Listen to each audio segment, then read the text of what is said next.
And now from Jasmine about Rebecca Jane Delgado of Lampasas, Texas. I found out my mother had cancer on August 23, 2007, my first day of classes at St. Edward's University.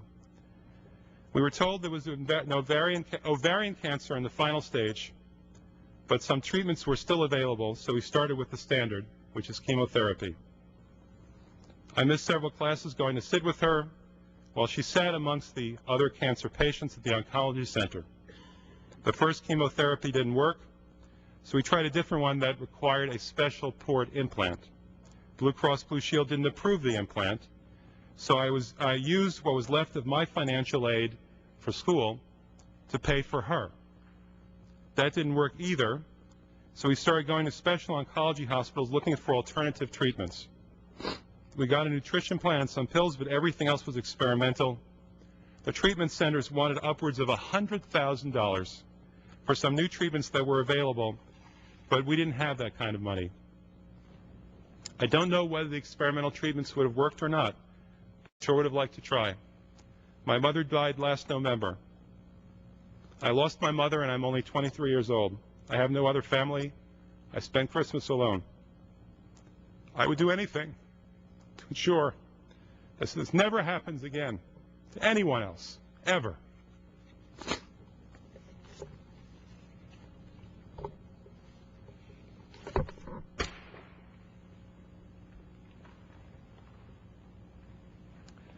Let's hear now from Julie Nichols about Frankie Nichols, 41 years old in Cokeville, Texas. My husband Frankie didn't have health insurance and he rarely went to the doctor. He was a relatively young man without any health problems. He came down with what we thought was pneumonia in March of 2006.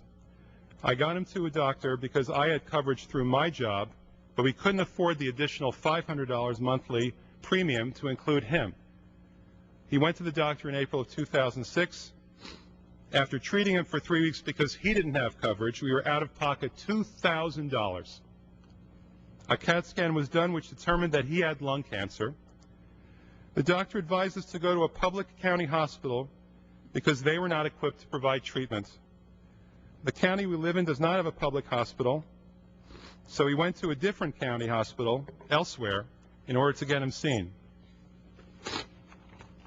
He was admitted through the emergency room. He stayed in the hospital for 2 weeks while the doctors determined the origin of the cancer. He received one chemo treatment and he was sent home. His next chemo treatment was scheduled for May 25th, 2006. He died on May 24th, 2006. I think that if he had had access to treatment when he first became ill, he would have survived a bit longer. Perhaps not, but any additional time he could have spent with me and our kids would have been precious to us. Now I'm unemployed and uninsured myself. I worry how I will cope if I get ill and need extreme medical treatment. I have 2 kids who depend on me and have access to regular health care only through me. If they had access to regular health care and I knew they could count on it, it would lift a worry from my mind. Let's hear from Andrew Latzman regarding Alan Latzman, 65 years old, in New Rochelle, New York. Andrew wrote to us at namesofthedead.com as follows. My father, Alan Latzman, had juvenile diabetes since he was 27. He was a successful marketing executive who lost his job in 1980. After that, he drove a cab in New York City for 13 years. He did not have health insurance because he had to support a family of 2 boys after our mother died, and he simply couldn't afford it. His endocrinologist for years had to sneak him insulin. Over time, complications of diabetes worsened, yet he could not afford the proper treatment because he only had many retail jobs and drove a cab, and he went without insurance. Despite the challenges, he was still in pretty good shape, thin, healthy, and active until January of 2003. He was walking back to his apartment from his job at Workbench, and he slipped on the ice and shattered his ankle.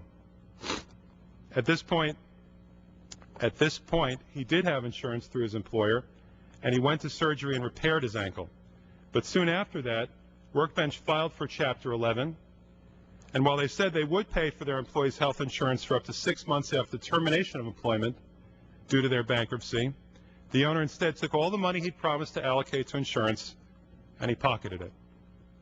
During this time, my father had thought that he was in fact covered, and he found out that his employer had not fulfilled its commitment. While this was occurring, my father's leg, in which he'd had surgery in 2003, began to worsen. His circulation became poor, and he had difficulty walking. The limited mobility had made him put on weight, and he'd become increasingly unhealthy. But he had no longer any health insurance. The predicament he had been put into forced him to wait over a year for a needed surgery to turn a vein into an artery to improve circulation until he turned 65, so that he could have the surgery that he so badly needed while he was on Medicare. During this time, related to his poor condition, he had a heart attack.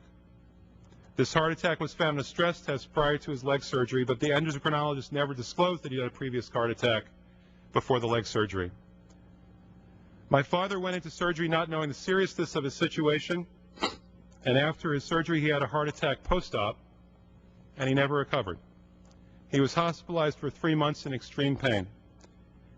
He might have been able to fully recover had it not been for a series of secondary infections that he picked up from the hospitalization. He died in May of 2005 at the age of 65. I was able to tell my father while he was still slightly lucid that he was going to be a grandfather for the second time. Unfortunately, my son Nate never met him. My father is the signature case of a man who needed to be better monitored because of a chronic condition, and the lack of insurance and proper care killed him. Dead men tell no tales, so I will tell his story for him. I love you, Daddy.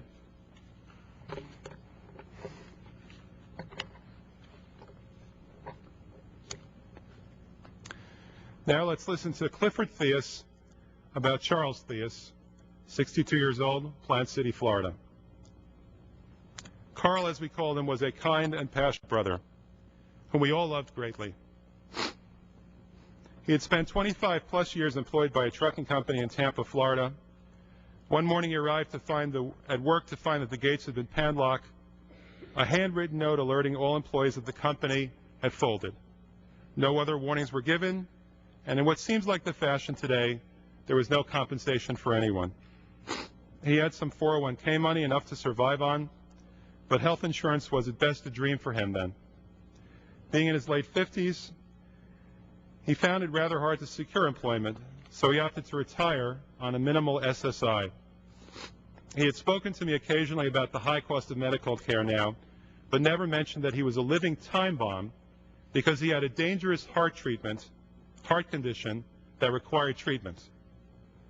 Carl was found dead in his apartment on February 3rd, 2008, by his daughter, a daughter for whom he had scrimped and saved to put through college. Ironically, she's now a doctor. He died in his sleep of massive heart failure.